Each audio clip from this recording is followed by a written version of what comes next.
Hi, welcome to GamerEuphoria. My name is Jamie, and today we're going to be looking at the free-to-play game Team Fortress 2.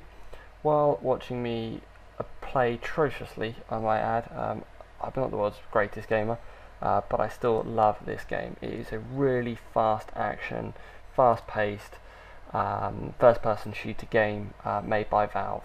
It's based on the Quake engine, so it's all very speedy and Quake-like, and that for me is what makes it really good fun.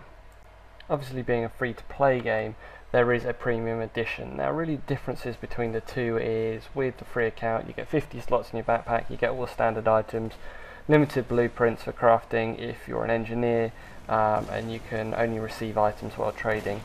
Oh no, and you can give items. I mean, with the premium, you get 300 slots, you get like a lot more blueprints, you get lots of different items, and you've got full trading. It is available on Steam. It is a really small game. I can't remember the size of it off the top of my head. I think it's less than a gig, but it requires like minimum PC requirements as well. So if the money's even tighter and you don't have the computer to power it, it doesn't really matter. It runs off a 1.7 gigahertz processor, 512 of RAM, running DirectX 8. You know, that's really not that much in today's world of computing. So really, overall, it's really money well spent, considering it's free. Even if you do happen to own the game, you basically just get uprated to the premium edition.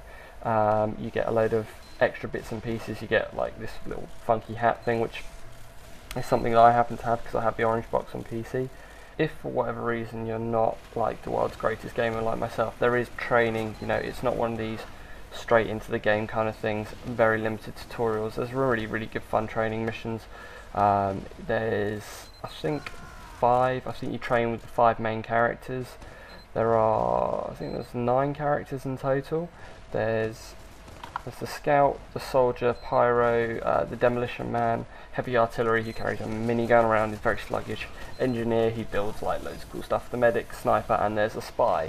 The spy is like he can transform into the opposite team's characters, and also he can go invisible, and he's pretty cool.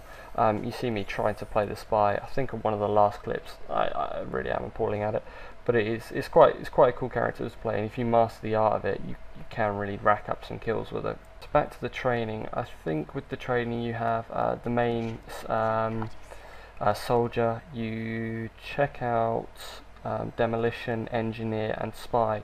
So you can train as those 4 characters. There may be another one, I can't quite remember off the top of my head.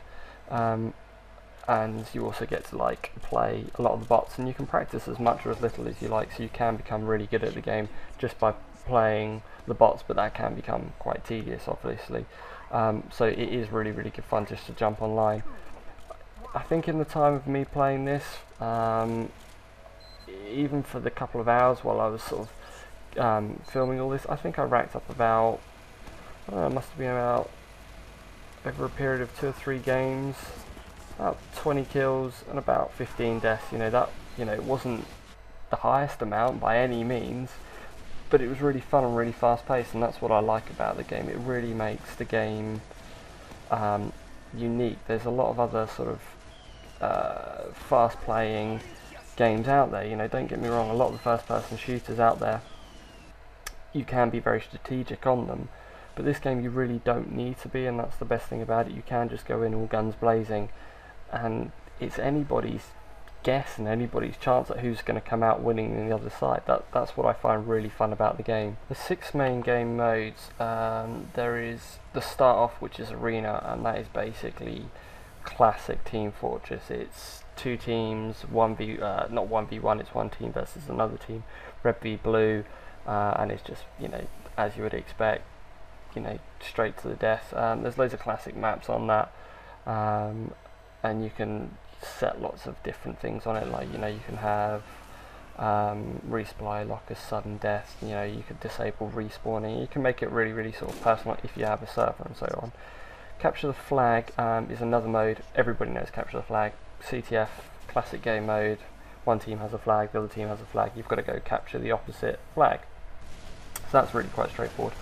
Control point. Control point is, how would I explain it? It's basically like these sort of mini like, I want to say like teleport pads, but they're not. They're like just these funny platforms on the floor that have like a hologram in the center, the colored team light, and you have to go and capture as many of the control points as possible, and the team with the most captured control points at the end of the game wins that round. It's quite straightforward. It's a really good fun game. It's the one I actually like to play the most, probably because I'm a bit of a camper, and it's quite a camping kind of style game, because obviously you have to try and protect as many of them as possible. King of the Hill, this is a bit similar to Arena, except for two teams have to basically pile to the centre and get to the top of this hill, funny enough being King of the Hill.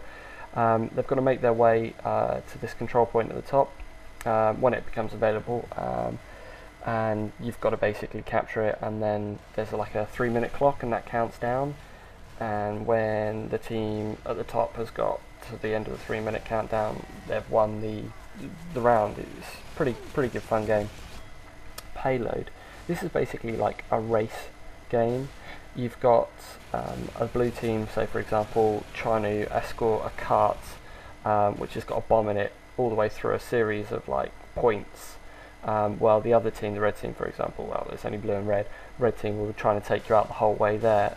You've got to get it to the end point as fast as possible, and it will sort of, it gets tricky because if nobody's pushing it for a while, it will start moving backwards. So it can get, you know, unless you've got like a big team, it can get quite tedious and annoying. And then the other team has to go the other way around. You've got to try and take out them as they're trying to push it to the bomb point. So that's quite good fun. And there's territorial control, and this is basically just trying to take over the entire map as quickly as possible. There are some extra other modes, like some mini sort of dueling mini games, Highlander, like a medieval mode. I haven't really looked into these too much, but that's something we'll do for the next video, because again this is going to be a 3-part series on it. It's one of my favourite games of all time, not just because I love Valve games, and not just because I'm like a huge Half-Life fan. It's just, it is a really fun, fast-paced game. You can have a really good time on it, even if you're not killing anybody. Just the laughs and the giggles you get from it, and some of the deaths and the really over-accentuated explosive bodies do make it so much fun. That's about it for this time. Thanks very much for watching. Check out for the next part soon. Take it easy.